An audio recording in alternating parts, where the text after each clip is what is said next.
Всем доброго дня! Сегодня я хотела бы представить вашему вниманию мое мнение о пряже Drops Safran. С нее мы начнем.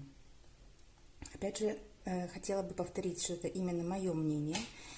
Это то, как я вижу эту пряжу, то, как мне с ней работалось. Ваше мнение может быть отличным от моего, ввиду того, что вы будете вязать иначе, у вас другая плотность, вы по-другому будете это все стирать, но об этом чуть-чуть попозже. Чтобы не концентрироваться на том, что мне нравится или мне не нравится, я бы хотела пройтись по тому списку параметров, которые я составила, чтобы оценить эту пряжу. Итак, я надеюсь, что далее буду тоже оценивать всю ту пряжу, на которую буду делать обзор. И первое – это качество самой пряжи. Давайте посмотрим на моток. У меня тут есть несколько мотков, что он из себя представляет. Это такая ниточка. В мотке она очень мягенькая, очень хорошо выглядит, ровненькая, скрутка ровненькая. Ниточка красивая, крепкая, очень. 100% хлопок. Это, наверное, вы уже все знаете, 3 миллиметра. Рекомендации производителя. И длина около 160 метров в 50 граммах. Моточки по 50 грамм. Как вы видите, очень даже выглядит она неплохо. В мотке она действительно хорошая. Она очень хорошо смотрится, очень хорошо презентуется. И первое, о чем бы я хотела поговорить в параметре качества пряжи, это цветовая палитра. Цветовая палитра представлена довольно богато здесь, в том смысле, что цвета очень красивые. Они не яркие, они не броские, они очень, вот посмотрите, приятные, пастельные, очень хорошие, мне они очень нравятся. Я думаю, что многим эта пряжа нравится благодаря цветам. Еще одно, что я хотела бы обратить внимание здесь, это наличие узелков в пряжах. К сожалению, пряжа Drops очень грешит этим в смысле узелками. Очень много в хлопке попадаются узелков. В этой пряже я бы не сказала, что прям в каждом мотке есть узелок, но это случается, это все равно случается. И вот смотрите, этот моток, который мне остался от вязания этого кардигана. Вот, пожалуйста, у нас есть, видите, узелочек. Узелки у них выглядят вот так. Но приятного мало. Я, например, все это развязываю опять и переделываю так, как мне надо. Но, к сожалению, да, это мало приятно. Еще один третий параметр в этой рубрике – это равномерность нити. Иногда встречается так, что нить, например, расслаивается или нить слишком тонкая бывает по своей протяженности в каких-то местах. Но здесь я хочу сказать, что она очень ровненькая. Насколько я помню, мне не попадалось каких-то странных участков, каких-то неровностей, каких-то неравномерностей. Она крепенькая, это длинный хлопок, длинные нити хлопка, так что она довольно крепкая. Это не мерсеризованный хлопок, хотя она чуть-чуть, в мотке она чуть-чуть поблескивает. И, честно говоря, если бы я увидела где-то ее в магазине, а не в интернет-магазине, я бы подумала, что это мерсеризованный хлопок, потому что она такое впечатление создает, но это не мерсеризованный хлопок. Последний, четвертый пункт в этой подкатегории – это цвета в разных партиях. И да, большинство производителей тоже заявляют, что цвета отличаются, могут отличаться от партии к партии, но у Drops в хлопке это встречается почти всегда. Я, по крайней мере, пока еще не встречала такого, чтобы партии были одинаковые. И иногда цвета отличаются настолько, что это просто бросается действительно в глаза. Я вам приготовила здесь 3 моточка. Это один и тот же цвет, но это разные партии. Посмотрите, сразу видно разница в цвете и даже видна разница в скрутке.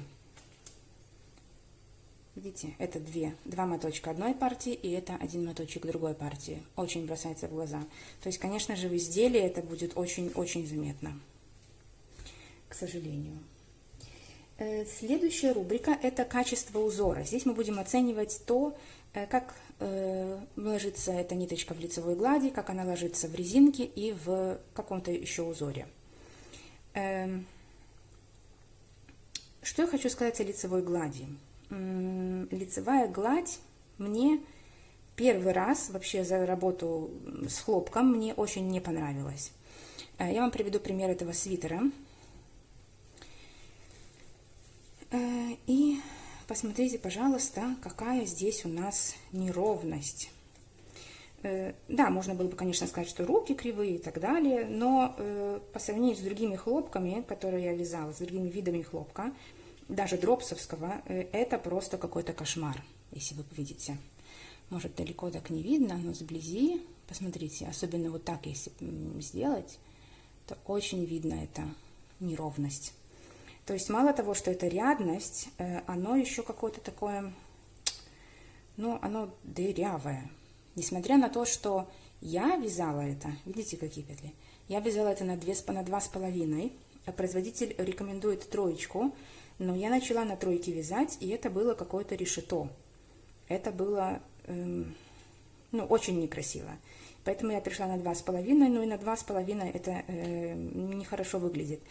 Ниточка распушается чуть-чуть потом, в смысле раскрывается, как я смотрю, потому что здесь она выглядит довольно толсто по сравнению с тем, как она выглядит в мотке.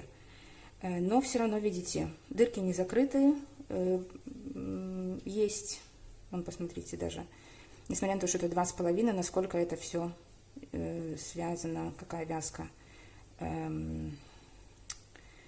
такая свободная, можно сказать. Хотя, например, рукава связаны тоже на 2,5, но мне кажется, они чуть-чуть более плотно связаны. Может, потому что рукава всегда как-то получаются чуть-чуть плотнее. Но все равно, несмотря на это, все равно есть рядность.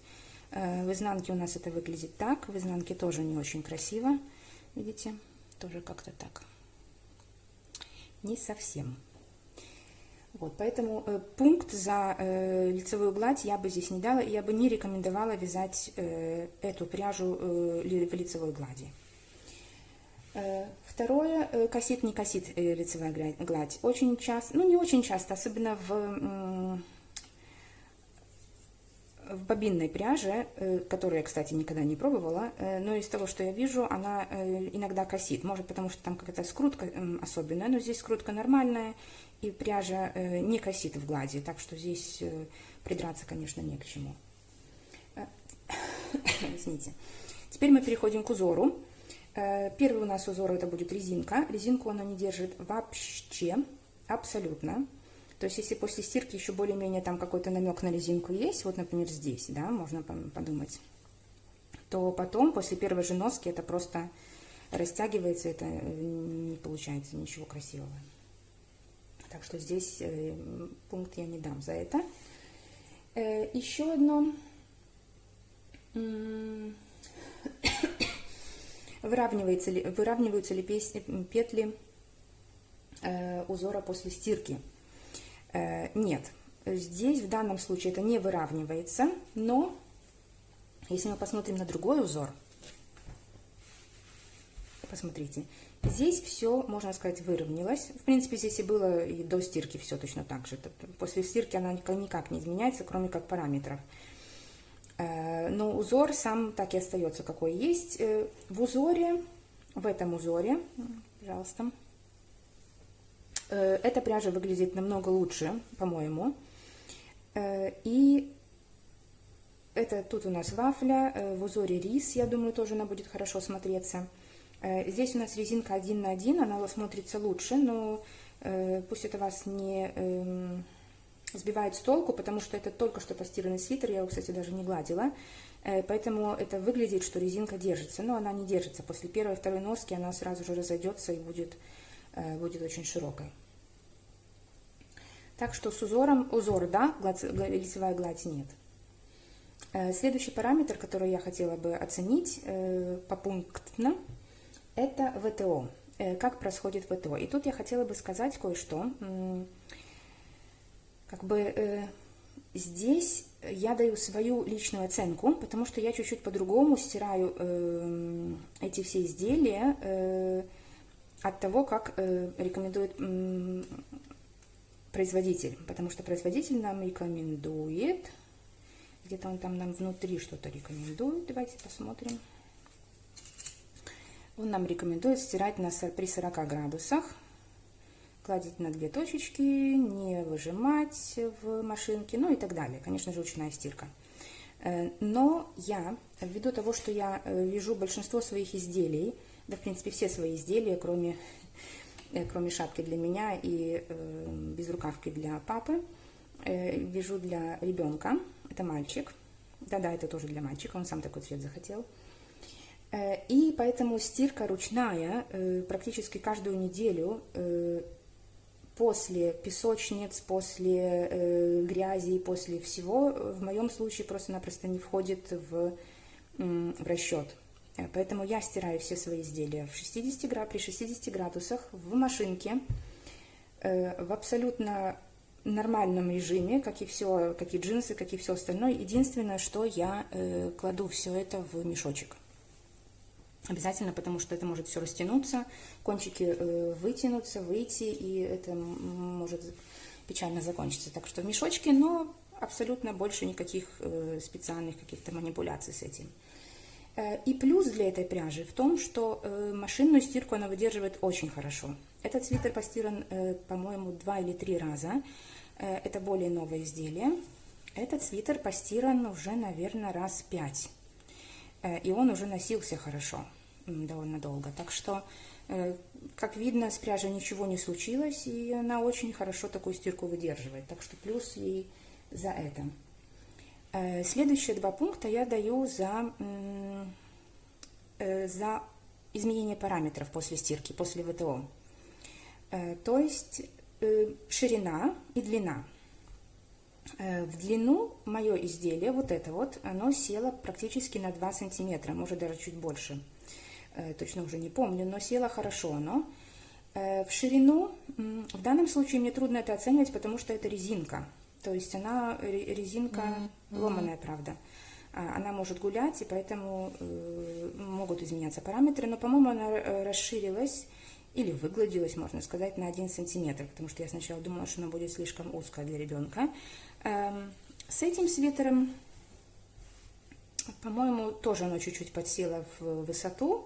В ширину минимально, тоже минимально. То есть тут особо никаких претензий к ширине нету. То есть за длину мы не даем пункт, за ширину можно дать пункт, что особо не изменяются параметры в этом отношении. И еще одно, я бы хотела дать пункт за сохранение цвета после первого ВТО. За сохранение цвета в смысле, линяет ли изделие, пускает ли цвет в воде и так далее. Ну, в данном случае нет, этого не было, но из моих наблюдений чаще всего пускает цвет пряжа синего цвета, красного цвета, ну и черного, конечно же. Поэтому это не тот пример, может, не самый хороший пример для оценки линяния, но здесь не было ничего не было закрашено в эти цвета, так что тут можно смело давать 1 пункт. И последняя категория, которую я хотела бы оценивать, это практичность в носке. То есть как это носится, как оно вообще выглядит после нескольких сезонов, скажем так. Первое, за отсутствие или наличие катышек. Это хлопок. И хлопок, некоторые виды хлопка очень закатываются. Нельзя это сказать про этот хлопок. Он довольно крепкий. Да, есть, конечно, такой небольшой ворс, он очень хорошо виден здесь вот на этом, может так сбоку, может что-то будет видно. То есть чуть-чуть что-то там есть, какие-то ворсинки, но я бы не назвала это сильным закатыванием.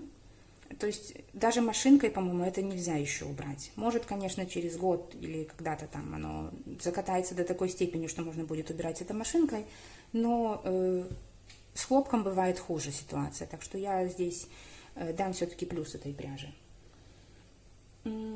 Еще одно, за жесткость или заколючесть. Некоторые хлопок настолько жесткий, что его просто-напросто невозможно носить. В данном случае после ВТО, после моего ВТО, моей ВТО, это же обработка, надо поносить хорошо чуть-чуть изделие, чтобы оно стало мягче, потому что в данном случае сейчас оно довольно жесткое такое. Оно вернулось в изначальные свои параметры.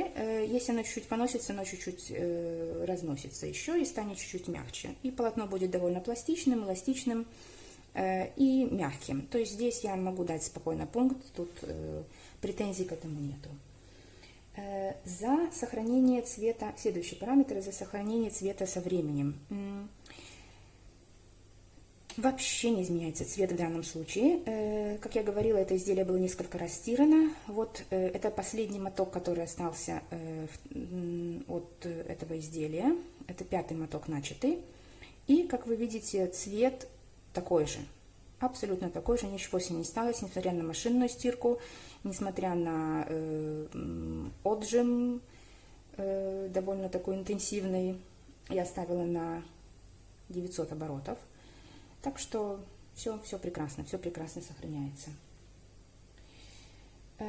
И последняя возможность использования этой пряжи в аксессуарах, и как в аксессуарах, так и в плечевых изделиях. Для плечевых изделий, если это будет изделие, связанное каким-то узором, спицами, в принципе, можно это рекомендовать. Для изделий, для аксессуаров, я думаю, что это абсолютно неподходящая пряжа, потому что она не держит никаких узоров, и это будет просто какой-то колпак на голове, если это будет шапка. Поэтому для аксессуаров это вообще не подходит пряжа. Но, по-моему, эта пряжа очень хорошо бы подходила для вязания крючком. Она крепкая, она не расслаивается, крючком бы очень хорошо было это захватывать. И мне кажется, она очень хорошо бы выглядела в крючке. То есть с крючком же мы вяжем все равно какой-то узор, это не будет гладь. Поэтому это было бы красиво, плюс красивые цвета, плюс хорошая износостойкость. И думаю, что крючком очень даже хорошо бы это все выглядело. Так, ну и на этом, в принципе, мое мнение заканчивается. Сколько у нас получается пунктов? У нас получается 9 пунктов из 16. И это среднее получается 2,25 на 4 пункта. То есть, да, не густо. Но есть свои особенности. Может быть, если бы эту пряжу стирали как-то по-другому, если бы ее стирали вручную, она бы была чуть-чуть другая. Но, как я уже обратила ваше внимание, я стираю жестко и не жалея. Но самое главное, какие у меня претензии к этой пряже, это вот именно лицевая гладь. Если это не лицевая гладь, то можно делать что-то. В работе она довольно скользкая. Мне, честно говоря, не очень было приятно с ней работать, так что это еще такой особенность этой пряжи. Ну, а так, решать вам. У вас могут быть другие ожидания от этой пряжи. У вас другая плотность, другая вода, другая стирка, может быть, другие впечатления. Если вы не согласны с моей оценкой, напишите это. Это будет, думаю, хорошая информация для тех, кто ищет хоть какую-то маломальски хорошую информацию про эту пряжу, потому что когда я хотела купить эту пряжу, я ничего не нашла. Практически ничего, кроме маленького образца, не было. Ну, в интернете, может, я, конечно, плохо искала. Поэтому я хотела бы свои обзоры начать именно с этой пряжи. Может, кому-то это поможет выбрать пряжу или не выбрать ее после такого обзора, после такой оценки. Ну, решать вам.